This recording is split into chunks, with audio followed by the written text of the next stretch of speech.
surgeon's daughter never walked in her life until a black homeless boy said, "Let me try."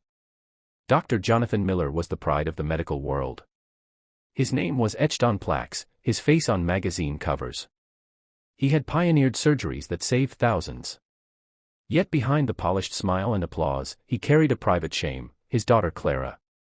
Born with a rare spinal condition, Clara had never walked. Not a single step. 20 surgeries. 10 countries. The best doctor's money could buy. Nothing worked. Jonathan kept working, drowning himself in success, while at home Clara grew quiet. Her childhood was wheelchairs, therapy rooms, and stares of pity. Her mother, unable to take the weight of watching her daughter suffer, had left years ago. That wound never healed. Clara hated parties most of all. Her father paraded her before donors at his mansion, dressed in gowns, a forced smile on her face. Guests would lean in, whispering such a shame, as though she couldn't hear. That night was no different. Laughter filled the hall, glasses clinked, and pitying eyes followed her every move. But outside the mansion, a boy sat in the cold. Dark-skinned, ragged clothes, shoes with holes.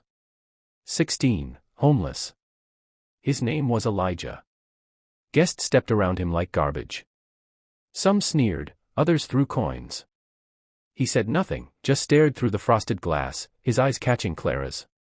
Unlike everyone else, his gaze held no pity, only fire. Later that night, Elijah slipped in through the back, scavenging for scraps. Clara found him in the kitchen, stuffing bread into his pockets. Instead of screaming, she simply said, "Take it." No one cares. They shared a quiet meal. Clara noticed his scarred hands, practiced yet gentle. He noticed her braces. "You've never walked," he said. "What's it to you?" she snapped. Elijah leaned closer. "I can help." Clara laughed bitterly. 20 doctors couldn't. "And you think you can?" "I don't think," Elijah whispered. "I know." That night was the start. Every day after, Elijah slipped back, working on her legs with patience no doctor had shown. He pressed, stretched, massaged, teaching her to feel what she thought was gone forever. He made her laugh. He made her believe. Slowly, impossibly, sparks returned. Tingling. Warmth. Clara's spirit awakened. But Jonathan discovered them. He stormed into the garden one evening and saw the impossible, his daughter, standing, trembling, but standing, Elijah holding her steady. Jonathan's face twisted. "What are you doing to her?" "Helping," Elijah said firmly. "You're hurting her." Jonathan roared. Guards dragged Elijah away. "Don't ever come back. You're nothing." But Clara knew the truth. Elijah had given her more than her father ever could. Hope. Jonathan tried again with machines, injections, endless therapies. Nothing worked. Clara weakened. Until one stormy night, Elijah returned, soaked but unbroken. Clara rushed to him, defying her father's orders. "You told me he was nothing," she shouted at Jonathan, "but he gave me everything." And then she stood. Painfully. Shaking. But fully. For the first time in her life. The staff gasped. Jonathan collapsed to his knees.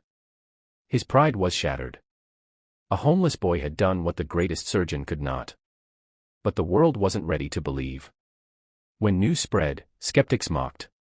A street boy healed her. Impossible. A trick. Jonathan, humbled, arranged a medical conference. Doctors, journalists, donors, an audience of doubters. On stage, Clara entered in her chair. Whispers filled the hall. Then Elijah stepped forward, his head high despite the laughter. He placed his hands on her arms, whispered, "Trust me." And before their eyes, Clara stood. Step by step, trembling but victorious, she walked across the stage. The hall erupted. Gasps. Tears. Then thunderous applause. Jonathan's voice cracked as he introduced Elijah. "This boy healed my daughter when the world said she never would. He is not nothing. He is everything." But one more twist awaited. At the back of the hall, a woman stood frozen, tears streaming down her face. Clara's mother. She had come secretly, unable to stay away after hearing rumors. She watched her daughter walk for the first time. "Mom," Clara whispered, collapsing into her arms. The family was whole again, not because of Jonathan's brilliance, but because a homeless boy refused to give up. Elijah was no longer on the streets. Jonathan gave him a home, an education, and eventually, a place beside him, not as a patient, but as a partner. And Clara, with Elijah always at her side, never sat in a wheelchair again.